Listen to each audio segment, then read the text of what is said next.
friends, welcome back to my channel Swati Science Classes. This is Swati here. Today I am going to explain you a new part of chapter number 5, acids, bases and salts.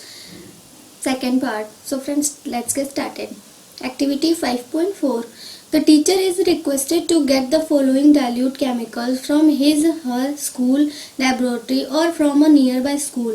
एक टीचरों से ये request है कि वो अपने school के laboratory से या अगल बगल के पास के स्कूल से ये सारे केमिकल डाइल्यूट केमिकल लेके आए, जैसे कि hydrochloric acid, sulphuric acid, nitric acid, acetic acid, sodium hydroxide, ammonium hydroxide, calcium hydroxide, lime water.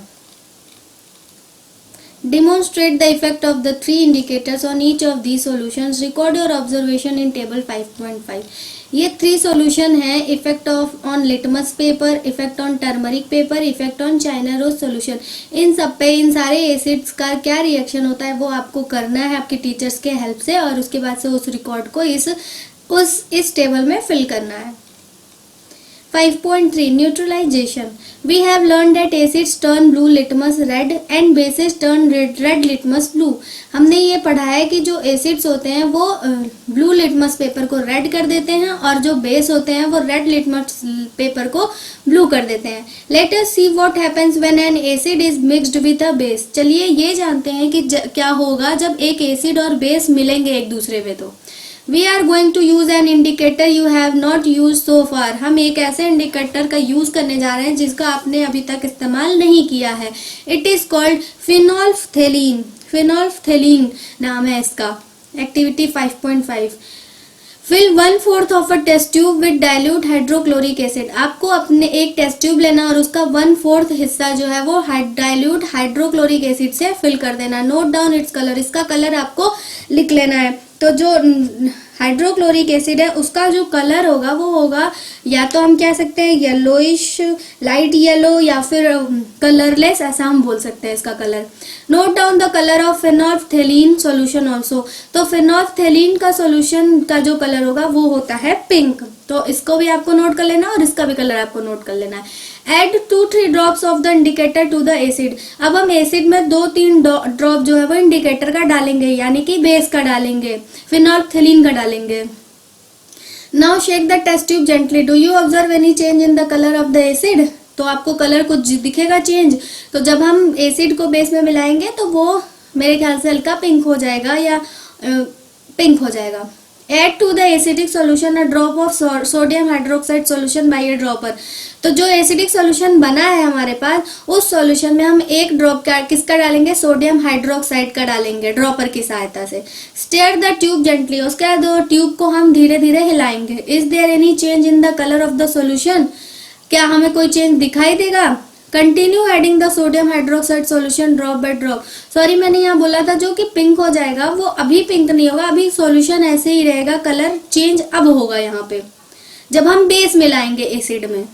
वो तो हमने इंडिकेटर मिलाया था जो हाइड्रोक्लोरिक एसिड है और उसमें हमने फेनोल्फथेलीन का इंडिकेटर मिलाया था, तो अभी चेंज नहीं होगा कलर. अब हम बेस जो कि सोडियम हाइड्रोक्साइड है जो हम यहाँ पे मिला रहे हैं, जब हम मिलाएंगे तब अब कलर चेंज होगा सॉल्यूशन का.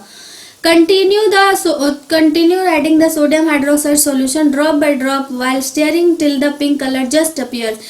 हमें तब तक मिलाना है सोडियम हाइड्रोक्साइड का सॉल्यूशन जब तक कि पिंक कलर ना आ जाए. जैसे ही पिंक कलर आएगा, now add 1 more drop of dilute hydrochloric acid. जैसे पिंक आएगा फिर हमें एक ड्रॉप क्या करना है, 1 या 1 से या थोड़ा ज्यादा ड्रॉप जो है हाइड्रोक्लोरिक एसिड का डालना है.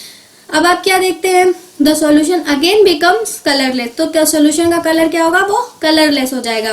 Again add 1 drop of sodium hydroxide solution. फिर हमें एक ड्रॉप सोडियम हाइड्रोक्साइड सॉल्यूशन का डालना है. Is there any change. तब क्या होगा, the colour again the solution again becomes pink. तो फिर से वो पिंक हो जाएगा. It is evident that when the solution is basic phenolphthalein gives a pink colour. On the other hand, when the solution is acidic, it remains colorless. Evident का मतलब होता है सबूत. ये एक तरीके का सबूत है कि जब सॉल्यूशन बेसिक रहता है तो उसमें फेनोल्फथेलीन मिलाने पर वो क्या होता है, पिंक कलर देता है. लेकिन अगर जब सॉल्यूशन जो है वो एसिडिक रहता है तो वो रिमेन कलरलेस ही होता है, तब उसमें कोई कलर नहीं आता है. When an acidic solution is mixed with a basic solution, both the solutions neutralize the effect of each other. जब एक एसिडिक सॉल्यूशन में बेसिक सॉल्यूशन मिलाया जाता है तो दोनों सॉल्यूशन जो है वो न्यूट्रलाइज कर देते हैं उन एक दूसरे के इफेक्ट को. When an acid solution and a base solution are mixed in suitable amounts, both the acidic nature of the acid and the basic nature of the base are destroyed.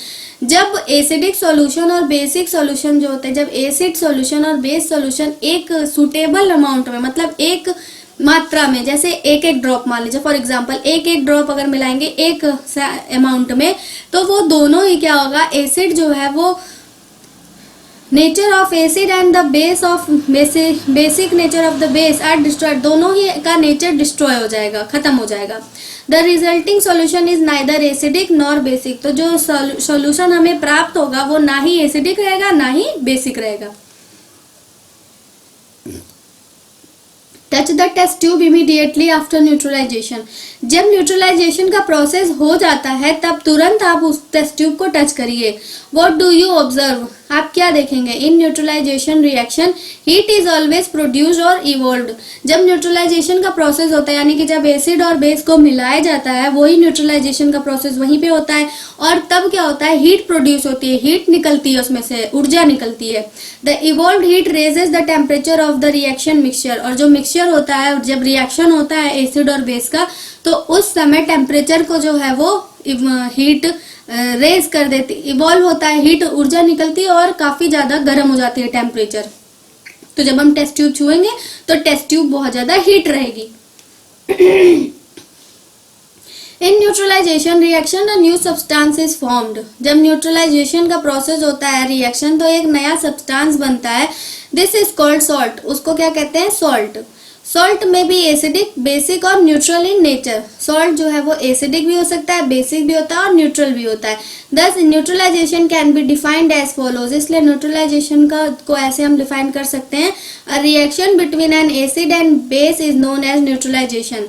एक reaction जो कि acid और base के बीच में होता है, उस reaction को क्या कहते हैं? Neutralisation. Salt and water are produced in this process with the evolution of heat. जब ये रिएक्शन होता है एसिड और बेस के बीच में, तो उसका रिजल्ट क्या होता है? सॉल्ट और वाटर हमें मिलता है, और साथ ही साथ हीट का जब निकलती है, ऊर्जा निकलती है, तो रिजल्ट क्या होता है? वाटर और सॉल्ट हमें मिलता है. एसिड प्लस बेस, जब एसिड और बेस को मिलाया जाता है तो हमें रिजल्ट में क्या मिलता है? सॉल्ट प्लस वाटर और हीट इवॉल्व होती है, हीट निकलती है उसमें से. The following reaction is an example. यहाँ पे एग्जाम्पल दिया जा रहा है hydrochloric acid HCl plus sodium hydroxide NaOH. ये जो है HCl, NaOH, NaCl, H2O, ये इनका केमिकल फॉर्मूला है. हाइड्रोक्लोरिक एसिड का HCl, सोडियम हाइड्रोक्साइड का NaOH, सोडियम क्लोराइड का NaCl प्लस वाटर का H2O. Bujo added dilute sulfuric acid to lime water. Will the reaction mixture become hot or cool? बोजो ने क्या किया? डाइल्यूट सल्फ्यूरिक एसिड में को लाइम वाटर में मिला दिया, तो जो रिएक्शन होगा, मिक्सचर जो होगा वो क्या होगा? गर्म होगा या ठंडा? तो वो गर्म होगा, क्योंकि उसने एसिड और बेस को मिलाया है. सल्फ्यूरिक एसिड में आता है और लाइम वाटर जो है वो बेस होता है, तो इन दोनों को मिलाने से क्या होगा? हॉट, गर्म हो जाएगा mixture. Neutralisation in everyday life. Indigestion का मतलब होता है अपच. जब हम खाना खाते हैं और हमें खाना पचता नहीं है तो हमें अपच हो जाता है, तो उसको इंग्लिश में कहते हैं indigestion. Our stomach contains hydrochloric acid. हमारे स्टमक में हाइड्रोक्लोरिक एसिड होता है. It helps us to digest food as you have learned in chapter 2. इसका काम होता है हमारे फूड को डाइजेस्ट करना, और साथ ही साथ हमारे स्टमक में जो बैक्टीरिया होती हैं उनको किल करने का भी काम करता है ये. But too much of acid in the stomach causes indigestion. लेकिन जब बहुत ज्यादा एसिड हमारे स्टमक में हो जाता है तो उसका रिजल्ट होता है कि हमें इंडाइजेशन हो जाता है, मतलब हमारा जो खाना है वो पच नहीं पाता है और हमें अपच की समस्या हो जाती है. Sometimes indigestion is painful. कभी कभी जो इंडाइजेशन होता है वो पेनफुल होता है. To relieve indigestion we take an antacid such as milk of magnesia which contains magnesium hydroxide. It neutralises the effect of the excessive acid. जब हमें इंडाइजेशन होता है तो हम क्या करते हैं, एंटी एसिड लेने की कोशिश करते हैं, जैसे कि मिल्क ऑफ मैग्नीशिया, जो कि जिसमें क्या होता है मैग्नीशियम हाइड्रोक्साइड, जो कि एक बेस का काम करता है। तो जब एसिड ज़्यादा मात्रा में हो जाता है तो हम बेस को अंदर पेट में लेते हैं, मतलब हम बेस को लेते हैं ताकि वो एसिडिक वाले जो नेचर को कम कर देता है, न्यूट्रलाइज कर देता है उसके इफेक्ट को एक्सेसिव एसिड के, तो हमें आराम मिल जाता है। आंट स्टिंग मतलब जब चींटियां होती हैं उनके सर के ऊपर ऐसे एंटीना जैसे दो निकले होते हैं, वो स्टिंग होते हैं उनके, उसी से हमें वो काटती हैं, या आंट हो गई या हड्डा होते हैं पीले पीले वो। The sting of an ant contains formic acid, इनमें फॉर्मिक एसिड होता है। When an ant bites it injects the acidic liquid into the skin, जब वो हमें काटते हैं तो वो अपने जो उनका जो एसिड होता है लिक्विड एसिडिक लिक्विड वो हमारे स्किन में डाल देती हैं। The effect of the sting can be neutralised bye rubbing moist baking soda. तो हम क्या करते हैं, जब वो हमारे शरीर में जाता है तो हमें जलन होता है, तो हम उसको न्यूट्रलाइज करने के लिए बेकिंग सोडा लेके उस जगह पे रब करते हैं, रगड़ते हैं, जिसमें होता है सोडियम हाइड्रोजन कार्बोनेट और calamine solution which contains zinc carbonate. तो इससे क्या होता है, बेस होता है और ये एसिड वाले नेचर को बेस जो है वो न्यूट्रलाइज कर देता है और उसका इफेक्ट कम हो जाता है। Soil treatment, excessive use of chemical fertilisers make the soil acidic. बहुत ज़्यादा केमिकल फर्टिलाइजर का यूज करते हैं जब, तो सॉइल को वो क्या बना देता है, एसिडिक बना देता है। Plants do not grow well when the soil is either too acidic or too basic. तो जब सॉइल ज़्यादा एसिडिक हो जाएगा या फिर ज़्यादा बेसिक हो जाएगा तो वहाँ प्लांट ग्रो नहीं करेंगे। When the soil is too acidic, it is treated with bases like quick lime calcium oxide और slaked lime calcium hydroxide। जब सॉइल जो है वो ज़्यादा एसिडिक हो जाता है तो उसकी जो एसिडिक नेचर है उसको कम करने के लिए हमें उसमें बेस मिलाना पड़ता है, जैसे कि क्विक लाइम सोडा यानी कि बिना बुझा हुआ सोडा, कैल्शियम ऑक्साइड और स्लेक्ड लाइम कैल्शियम हाइड्रोक्साइड बुझा हुआ चूना। ये दोनों जब हम उसमें मिलाते हैं तो उसका एसिडिक नेचर कम हो जाता है और सॉइल में जो प्लांट्स हैं वो ग्रो करते हैं अच्छे से। If the soil is basic, organic matter is added to it. Organic matter releases acids which neutralizes the basic nature of the soil.